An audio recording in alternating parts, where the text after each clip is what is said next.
श्री सद्गुरु महाराज की जय। महर्षि संत सेवी प्रवचन पीयूष से। सृष्टि के रचयिता परम प्रभु परमात्मा है।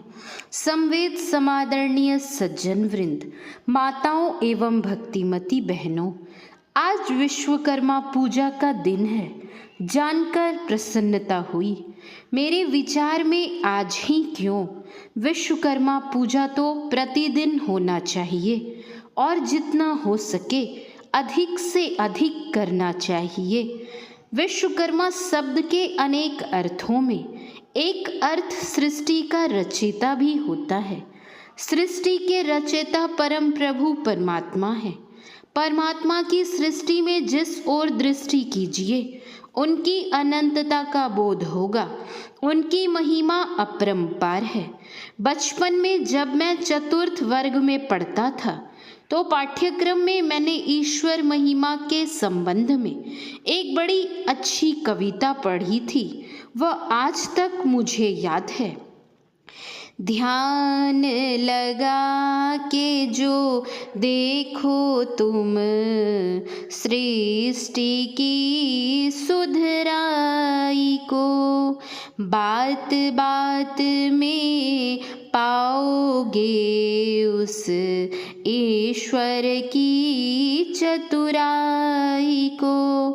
ये सब भांति भांति के पक्षी, ये सब रंग रंग के फूल, ये वन की लहलही लता नव ललित ललित शोभा के मूल, ये नदियाँ ये झील सरोवर, कमलों पर भौरों की गूंज, बड़े सुरीले बोलों से अनमोल घने वृक्षों के कुंज, ये पर्वत की रम्य शिखाएं और शोभा सहित चढ़ाव उतार, निर्मल जल के सोते झरने,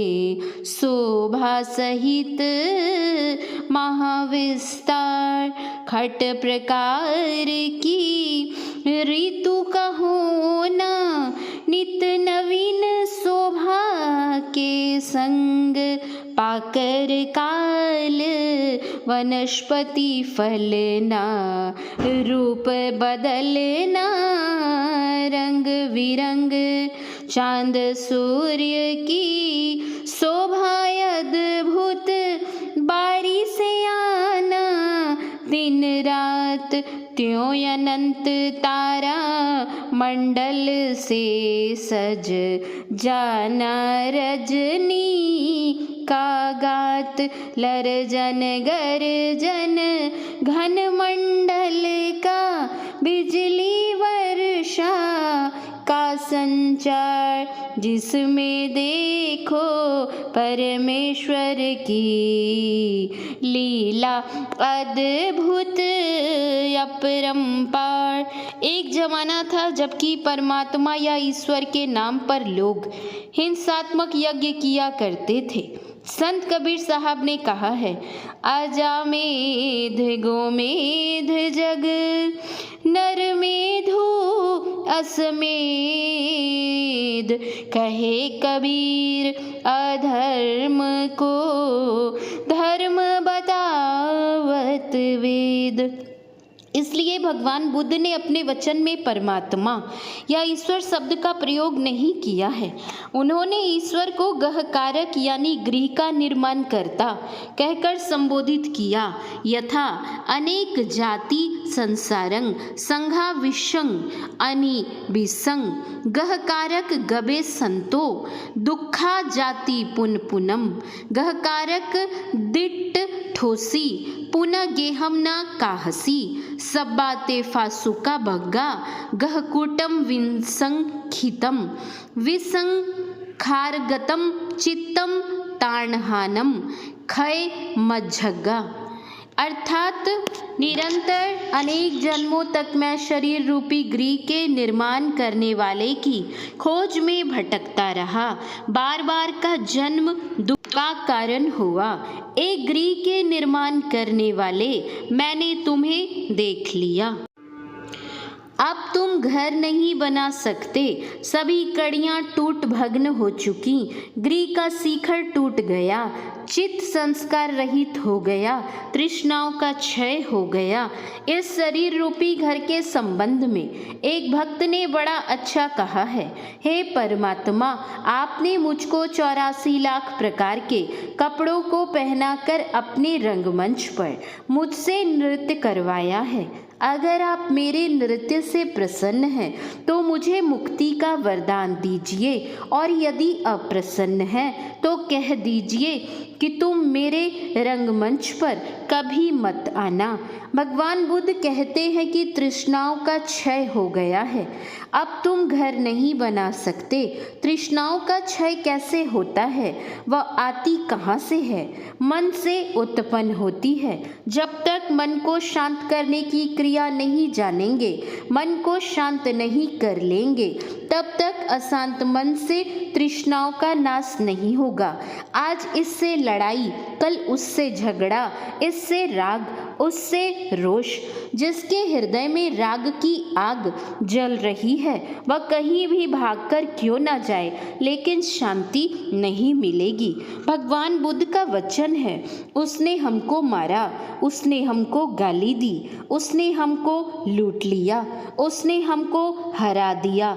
जो ऐसी बातें मन में लाते रहते हैं उनका वैर कभी शांत नहीं होता।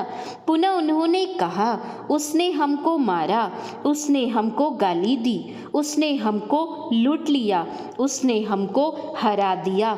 जो ऐसी बातें मन में नहीं लाते उनका वैर शांत हो जाता है। न ही वेरेन वेरानी समन तिध कुदाचनम अवेरेन च समन्ति इस धम संतनो धमपद। वैर से वैर कभी शांत नहीं होता, वैर अवैर से शांत होता है। इसलिए वैर को वैर से नहीं, अवैर से यानी मित्रता से हम जीत कर शांति लाभ कर सकते हैं। जो लोग नित्य प्रति अनेक व्यक्तियों से मिलते हैं, उनसे बातें करते हैं, वे जब ध्यान करने के लिए बैठते हैं तब किसने क्या बातें कही, वे सब बातें मन में आने लगती हैं। उनके प्रति प्रिय और अप्रिय भावना मन में उत्पन्न होने लगती है। ऐसी स्थिति में वह ध्यान क्या करेगा? यही कारण है कि लोग जंगल में जाकर शांत एकांत स्थान में ध्यान करते थे।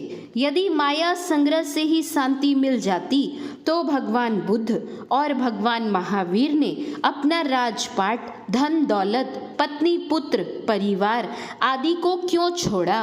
और तो और हमारे परम पूज्य गुरुदेव ने अपने परिजन धन को परित्याग कर यहाँ की गुहा में शांत एकांत बैठकर ध्यान करने की आवश्यकता क्यों समझी? बात यह है कि शांत एकांत जगह में व जंगल में जाकर ध्यान करने से वहाँ किसी से बातचीत नहीं होती है, ना किसी से प्रीति और ना किसी से वैर होता है। जिसको ध्यान भजन करने का शौक है वह अपने को शांत एकांत में रखेगा, तभी वह साधना कर सफलता प्राप्त कर सकता है। श्री रामकृष्ण परमहंस जी ने कहा है, पहले कुछ दिनों तक एकांत में बैठकर ध्यान करना सीखो। पूरा अभ्यास हो जाने पर फिर जहाँ तहाँ बैठकर भी ध्यान कर सकोगे। पेड़ जब छोटा रहता है तब उसको घेरा लगाकर रखना पड़ता है, नहीं तो गाय बकरियां चर जाएं। जब वह पेड़ पूरा बढ़ जाता है तब फिर उसमें 10-10 गाय बकरियां बंधी रहने से भी उसका कुछ नहीं बिगड़ सकता।